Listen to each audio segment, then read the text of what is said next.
Lane following assist helps keep the vehicle centered in the lane while driving. Press the lane driving assist button to toggle the function. If LFA detects a lane marking, the lane keeping assist indicator on the cluster changes to green. If the steering wheel is not held, it warns the driver.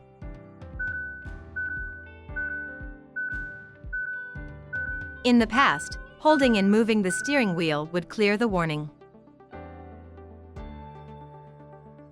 With the hands-on detection feature, simply hold the steering wheel to turn off the warning.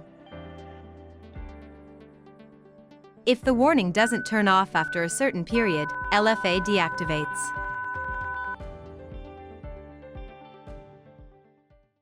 Kia, movement that inspires.